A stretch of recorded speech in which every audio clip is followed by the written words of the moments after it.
मारा हरियाणा। नमस्कार, मैं हूं नामिका धीमान। लिविंग इंडिया न्यूज देख रहे सभी दर्शकों का स्वागत है। मारा हरियाणा में शुरुआत करेंगे मुख्यमंत्री नायब सिंह सैनी से। सीएम सैनी आज पंजाब दौरे पर हैं और इस दौरान पटियाला श्री मुक्तसर साहिब के दौरे पर रहेंगे मुख्यमंत्री नायब सिंह सैनी। जनसभा को संबोधित किया जाएगा सीएम सैनी की ओर से। आज मुख्यमंत्री नायब सिंह सैनी पंजाब दौरे पर रहेंगे और इस दौरान पंजाब के पटियाला जाएंगे, फिर श्री मुक्तसर साहिब जाएंगे और दोनों जगहों पर उनकी ओर से वर्करों के साथ मुलाकात की जाएगी, बातचीत की जाएगी, रणनीति को लेकर मंथन किया जाएगा। और जानकारी है कि सीएम सैनी की ओर से जनसभा को संबोधित भी किया जाएगा, क्योंकि पंजाब में चुनावी साल है और चुनावी साल को देखते हुए लगातार एक्शन में नजर आ रहे हैं मुख्यमंत्री नायब सिंह सैनी। पंजाब दौरे पर हैं, एक बार फिर से आज पंजाब पहुंचेंगे, पटियाला जाएंगे, श्री मुक्तसर साहिब जाएंगे, जहां पर पार्टी वर्करों से मुलाकात करेंगे, रणनीति को लेकर मंथन किया जाएगा और इसी के साथ ही बातचीत की जाएगी। आने वाले चुनावों को लेकर मंथन तैयार किया जाएगा और जनसभा को संबोधित भी करेंगे। मुख्यमंत्री नायब सिंह सैनी पंजाब दौरे पर आज फिर से हैं और पंजाब के पटियाला में पहुंचेंगे और इसके साथ ही मुक्तसर साहिब भी जाएंगे, जहां पर वह जनसभा को संबोधित करेंगे। पंजाब में भारतीय जनता पार्टी को मजबूती देने के लिए उनकी ओर से आज एक बार फिर से आवाज बुलंद की जाएगी, जनसभा को संबोधित किया जाएगा, पार्टी कार्यकर्ताओं के साथ मुलाकात की जाएगी, चर्चा होगी, अन्य मुद्दों को लेकर भी मंथन आज मुख्यमंत्री नायब सिंह सैनी करने वाले हैं। तो पंजाब में विधानसभा चुनाव नजदीक हैं और इसको लेकर रणनीति तैयार की जाएगी मुख्यमंत्री नायब सिंह सैनी की ओर से।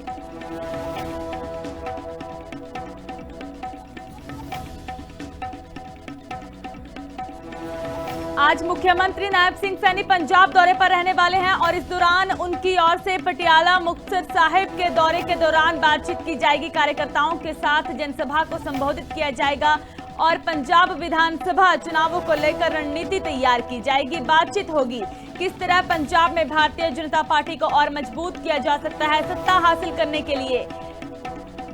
मुख्यमंत्री सैनी की ओर से कार्यकर्ताओं के साथ रणनीति तैयार की जाएगी। तो सहज हमारे साथ और जानकारी के लिए फोन लाइन पर जुड़ चुके हैं। सहज, क्या कुछ जानकारी है आज सीएम सैनी के दौरे को लेकर?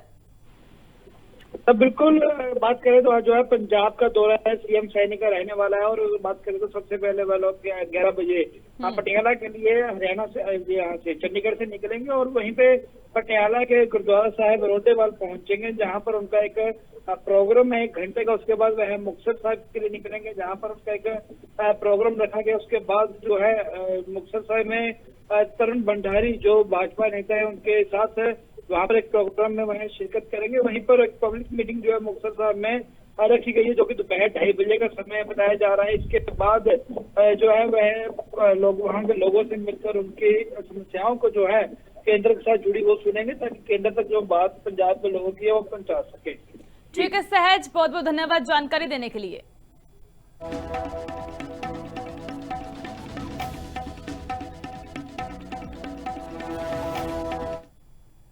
अब बात करेंगे चयनित जल विवाद की और इस दौरान गांव में भाखड़ा पाइपलाइन पर बवाल होता हुआ नजर आ रहा है। टी विवाद पर हांसी के एसपी की ओर से प्रेस कॉन्फ्रेंस की गई है, जानकारी दी गई है। विनोद कुमार की ओर से कहा गया कि कुछ शरारती तत्व माहौल को बिगाड़ रहे हैं, लोगों को बहकाने की कोशिश हो रही है, धरना कमेटी लोगों को बहका रही है। आधी रात अवैध टी हटाई गई है और इस दौरान 5 नामजद समेत अन्य पर केस दर्ज किया गया। प्रशासन से बातचीत करने की अपील एसपी विनोद कुमार से ओर से की गई है। एसपी ने धरना खत्म करने की भी अपील की है। गांव के लिए 7.5 करोड़ की विशेष पाइपलाइन परियोजना जारी है, इसकी जानकारी भी दी गई। आपके माध्यम से मैं गांव चनौद के लोगों को बताना चाहता हूं कि सरकार ने आपकी तमाम डिमांड्स मान ली थी। आपके लिए गांव के लिए डेडिकेटेड लाइन सरकार ने बिछानी शुरू कर दी थी। आपके गांव के जो वाटर टैंक्स वगैरह उसके लिए 7.5 करोड़ का टेंडर मैंने खुद देखा है, सरकार ने वो जारी भी कर दिया था। और लेकिन कुछ गांव वाले जो इस माहौल को पूरे को ख़राब कर रहे हैं शुरू से, जैसे अनूप है, सत्यवान है और एक सरपंच है हिमांशु, इस तरह के 5-7 लोग हैं ये। इन्होंने गाँव वालों को ऐसे ब्रेन वॉश कर रखा है कि उन तक सच्चाई जाने ही नहीं दे रही है लोग। ये जो 6 नामजद हैं, जैसे ये सत्यवान है, पूर्व सरपंच, और अनूप है, अनूप कुमार है, हिमांशु है, श्रीमती सरस्वती है, श्रीमती विशाखा है, सुधीर है, इन लोगों के खिलाफ तो नामजद है और अन्य हैं। इन लोगों ने जानबूझ के माहौल खराब किया है और इसके तहत सख्त कार्रवाई की जाएगी। तो बिल्कुल आपने सुना है एसपी विनोद कुमार को, जिनकी ओर से साफ तौर पर कहा गया कि कुछ शरारती अनसरों की ओर से माहौल खराब करने की कोशिशें हो रही हैं और ब्रेन वॉश किया जा रहा है। सरपंच पर भी यह आरोप लगाए गए हैं कि वह ब्रेन वॉश कर रहे हैं। हालांकि उनकी ओर से नामजद किया गया है, मामला दर्ज कर लिया गया। और जानकारी के लिए हमारे साथ हिसार से प्रवीण फोन लाइन पर जुड़ चुके हैं। प्रवीण, क्या कुछ जानकारी है? एसपी की ओर से प्रेस कॉन्फ्रेंस की गई, साफ तौर पर यह कहा गया है कि ब्रेन वॉश किया जा रहा है।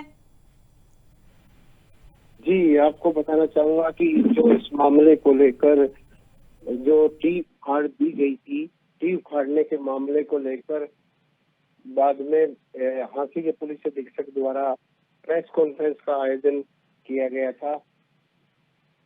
तो इस मामले को लेकर पुलिस अधीक्षक ने कहा था कि जो ये काम किया जा रहा है, धरना दिया जा रहा है, इसमें कुछ शरारती तत्व है, इसकी वजह से हो रहा है। तो ऐसे में उनका ये भी कहना था, ऐसे में उनके इस मामले में मामला दर्ज कर लिया गया है।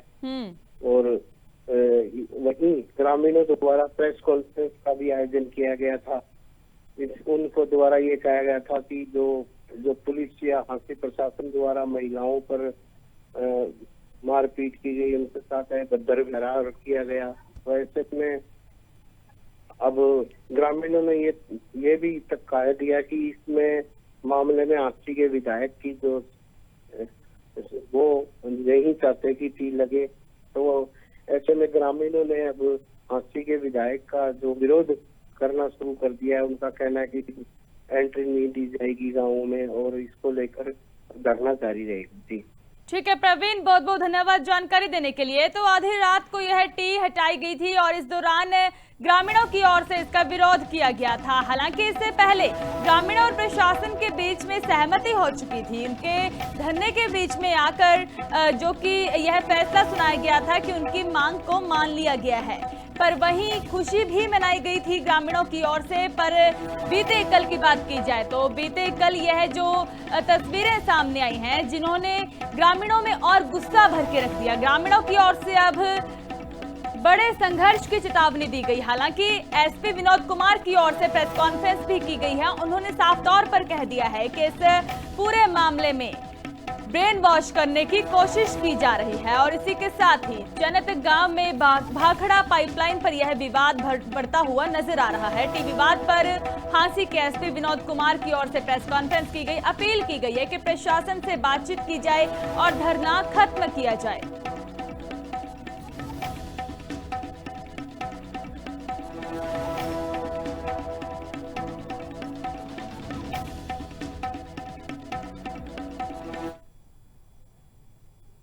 वहीं पंचकुला में एचपीएससी अभ्यर्थियों का आमरण अनशन जारी है। पीजीटी अभ्यर्थी पल्लवी की 2 बार तबीयत बिगड़ चुकी है।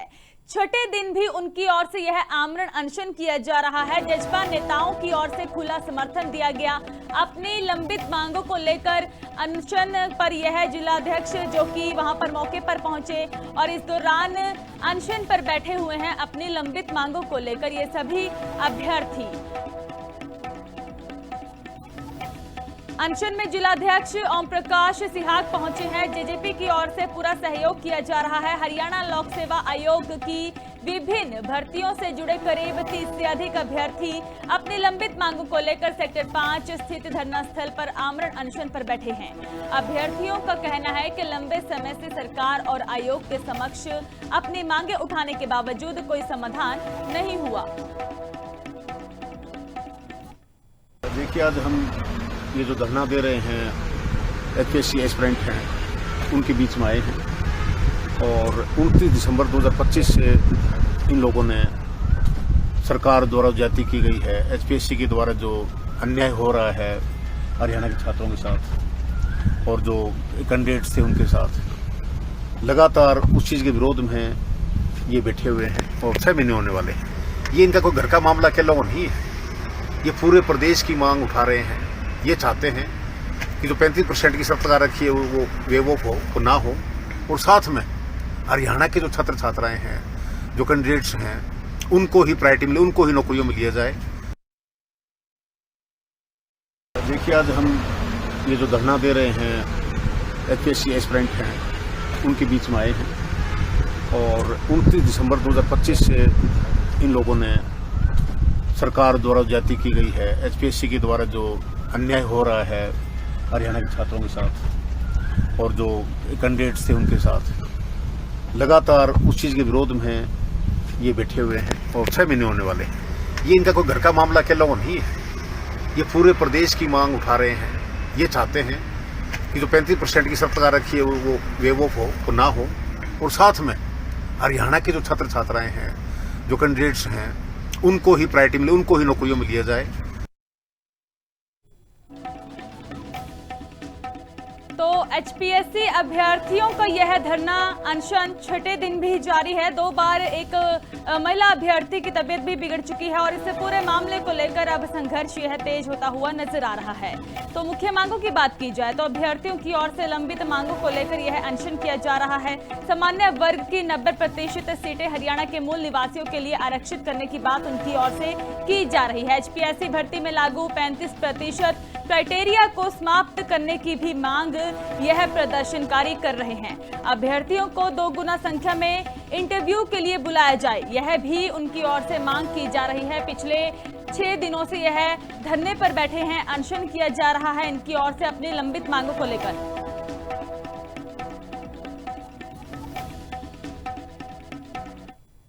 पंचकुला में जेईई के ट्रांसफर पर बिजली कर्मी भड़कते हुए नजर आए हैं। एचएससीबी वर्कर्स यूनियन की ओर से विरोध किया गया।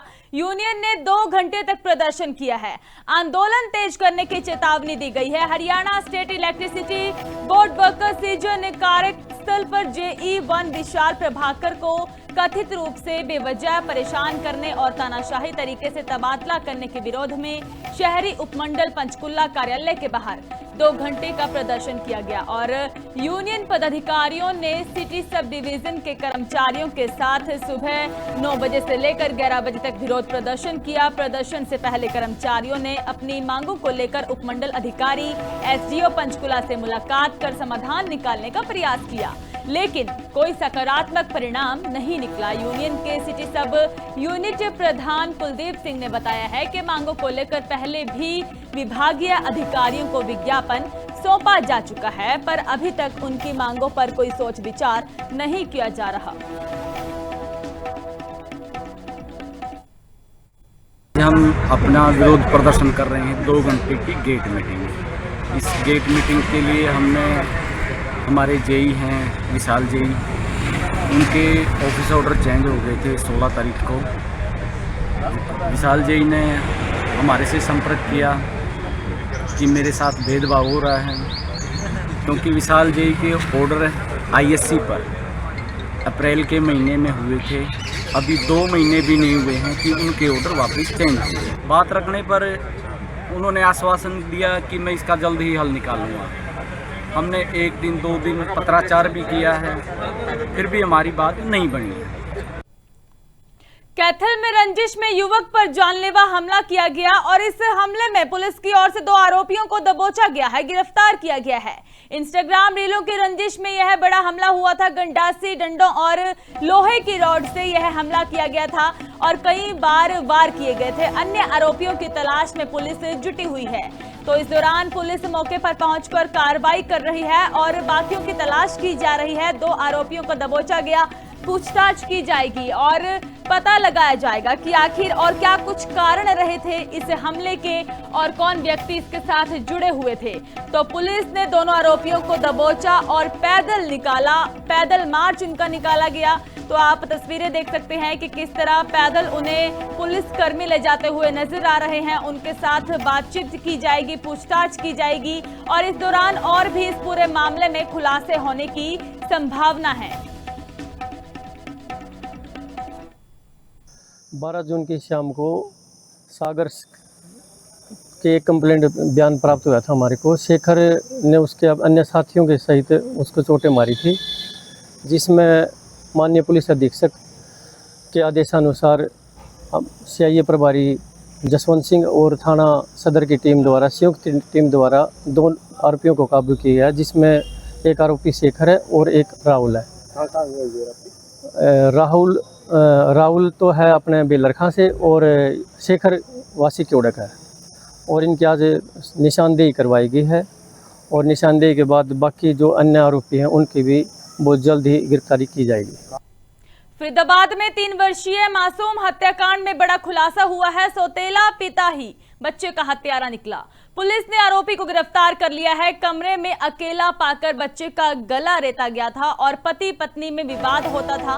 21 जून को ही मासूम बच्चे की हत्या हुई थी। मासूम बच्चे को मौत के घाट उतार दिया गया था, लेकिन सौतेला पिता ही इस बच्चे का हत्यारा निकला है, जानकारी मिली है।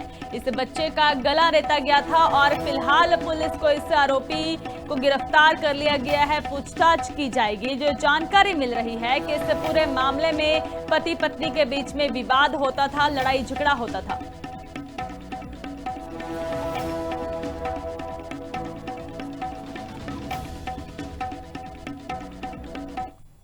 हरियाणा में मौसम को लेकर बड़ी अपडेट है। 7 जिलों में आंधी बारिश का अलर्ट जारी किया गया। 50 घंटे की रफ्तार से हवाएं चलेंगी और इस दौरान 26 जून तक मौसम खराब रहेगा। मौसम विभाग के अनुसार पंचकुला, अंबाला, यमुनानगर, कुरुक्षेत्र, कैथल, करनाल और जींद में 40 से 50 किलोमीटर प्रति घंटे की रफ्तार से तेज हवाएं चलेंगी। आंधी तूफान चलेगा। गर्ज चमक के साथ हल्की बारिश की संभावना है।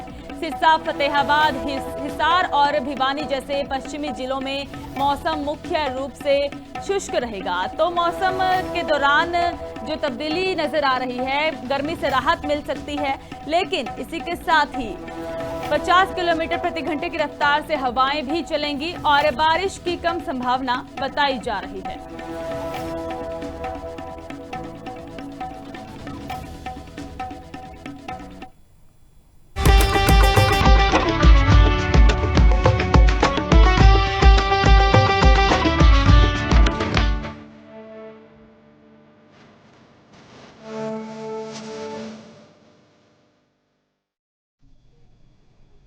हरियाणा सरकार ने प्रदेश के कर्मचारियों, शिक्षकों, गरीब परिवारों और पर्यावरण संरक्षण को ध्यान में रखते हुए कई बड़े और दूरगामी फैसलों पर मोहर लगा दी है। सीएम सैनी की अध्यक्षता में हुई कैबिनेट मीटिंग में 15 में से 14 एजेंडों को मंजूरी दी गई। इन फैसलों को प्रशासन में पारदर्शिता, कर्मचारियों को राहत और आम जनता तक योजनाओं का लाभ पहुंचाने की दिशा में अहम कदम माना जा रहा है। आइए देखते हैं एक खास रिपोर्ट।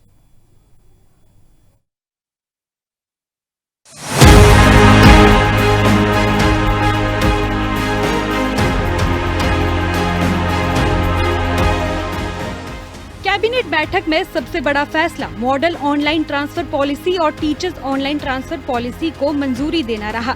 नई नीति हाईकोर्ट के दिशा निर्देशों और समय समय पर आई टिप्पणियों को ध्यान में रखकर तैयार की गई है। अब कर्मचारियों के तबादले 120 अंकों वाले कंपोजिट स्कोरिंग सिस्टम के आधार पर होंगे। इसमें आयु और कैडर में अनुभव को 25-25% वेटेज दिया गया है, जबकि अन्य मानकों को 50% महत्व मिलेगा। इतना ही नहीं, पति पत्नी मामलों में मेरिट अंक 5 से बढ़ाकर 10 कर दिए गए हैं, जिससे परिवारों को बड़ी राहत मिलने की उम्मीद है। इसी के साथ ही मुख्यमंत्री नायब सिंह सैनी ने कई और बड़े फैसलों को मंजूरी दी।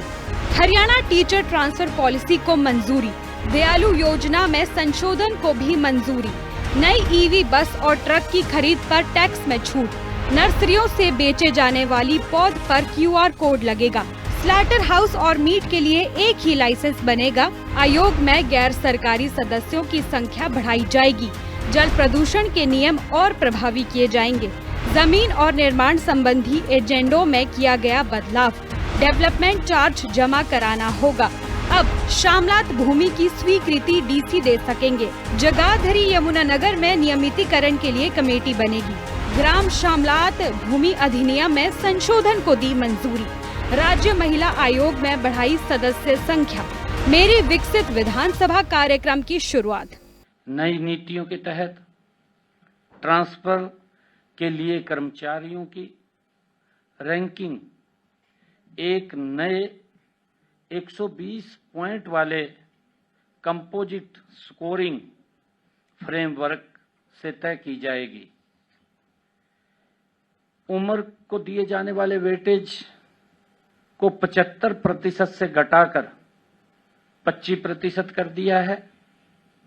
प्रोफेशनल अनुभव और सर्विस की निरंतरता को मान्यता देने के लिए कैडर में अनुभव का एक नया पैरामीटर जोड़ा गया है, जिसका वेटेज 25% है। इसके अलावा स्पेशल फैक्टर्स, जो खास परिस्थितियों में के लिए वेटेज को 25% से बढ़ा करके 50% किया गया है। हरियाणा कैबिनेट के ये फैसले प्रशासनिक सुधार, कर्मचारियों के हित, पर्यावरण संरक्षण और जन भागीदारी को मजबूत करने की दिशा में महत्वपूर्ण कदम माने जा रहे हैं। सरकार का कहना है कि इन निर्णयों से व्यवस्था में पारदर्शिता बढ़ेगी, योजनाओं का लाभ तेजी से लोगों तक पहुंचेगा और विकसित हरियाणा के लक्ष्य को नई गति मिलेगी। जनता और सरकार के बीच सीधा संवाद स्थापित करने के उद्देश्य से मेरी विकसित विधानसभा कार्यक्रम की शुरुआत भी की गई है। अगले 2 महीनों तक विधायक अपने क्षेत्रों में जाकर लोगों से संवाद करेंगे और ये सुनिश्चित करेंगे कि सरकारी योजनाओं का लाभ अंतिम व्यक्ति तक पहुंचे। इस पहल को जन भागीदारी और जवाबदेही बढ़ाने की दिशा में महत्वपूर्ण कदम माना जा रहा है। यह बैठक देश के यशस्वी प्रधानमंत्री आदरणीय नरेंद्र मोदी जी के विकसित भारत 2047 के संकल्प को धरातल पर उतारने का रोड मैप तैयार करने के बारे में की गई है। माननीय प्रधानमंत्री जी के इस संकल्प के अनुरूप हमारा लक्ष्य समृद्ध, आत्मनिर्भर और विकसित हरियाणा का निर्माण करना है। आज हमने इसी दिशा में विकसित हरियाणा 2047 चिंतन का शुभारंभ किया है। हमने मेरी विकसित विधानसभा इसका थीम रखा है। अब विकसित हरियाणा की शुरुआत हर विधानसभा क्षेत्र से होगी।